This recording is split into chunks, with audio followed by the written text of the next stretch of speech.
right after finishing a meeting, I opened a forum and saw a warning post. The location tag was our company, the title read, "Red flag, what a cheap company. Anyone who joins is a total sucker. They can't even afford a decent coffee break." The photo attached showed the expensive coffee and 5-star desserts I had just asked my assistant to distribute to everyone. I frowned and tagged the entire group chat, asking if anyone had suggestions about the afternoon tea. A Gen Z intern who had just joined, Julian Hayes, instantly replied with a voice message, "Boss, no offense, but these assembly line desserts are full of trans fats. Nobody would eat them. A truly humane company hires a Michelin chef to cook and slice everything fresh on site. That's what real respect for employees looks like." I laughed in disbelief. Our company's daily coffee break budget was $30 per person, already considered top tier in the industry, so I replied, "Since it's impossible to satisfy everyone's taste, well, cancel afternoon tea from now on and convert the budget into cash for everyone instead." Less than 5 minutes later, that post was updated. Guys, can you believe this? I made a perfectly reasonable suggestion and the lame boss immediately cancelled the whole coffee break perk. This is the true face of corporate greed. Can't handle even a little bit of honesty. Chapter. The post was still gaining traction. The comment section underneath had already turned into a mess. This kind of boss just wants to save money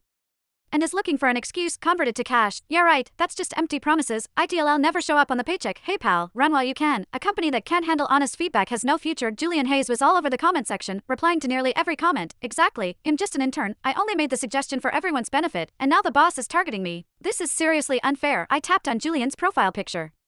It was a heavily edited selfie with the caption, "Gen Z here to fix the workplace, fix the workplace." My ass. My name was Victor Shaw, the only son of the chairman of Shaw Group. I didn't want to join the family corporation right after graduation and be watched by all those old board members, so I took the pocket money my mother gave me and started this advertising and media company. My original idea had been simple: build a dream company where I felt comfortable working, and where the employees felt comfortable too. No clocking in, no attendance checks. I didn't even set performance targets. The daily coffee break came from a famous 5-star hotel. The coffee was freshly brewed Blue Mountain, and even the hand soap in the bathrooms was a premium brand. I thought that if I treated my employees well, they would return the same loyalty, but reality had slapped me hard across the face at that moment. Someone knocked on the office door. My assistant, Ian, walked in. He placed a glass of warm water beside my hand, his expression uneasy. "Mr. Shaw, the atmosphere outside isn't great. Everyone's talking about the coffee break being cancelled. Julian is stirring things up out there." Saying what?" I picked up the glass and took a sip. He said, "You got embarrassed and lashed out because you couldn't handle criticism." Ian carefully watched my expression. I let out a cold laugh. "Couldn't handle it. Fine. Then I'll play along with them." I picked up my phone and sent a message to the finance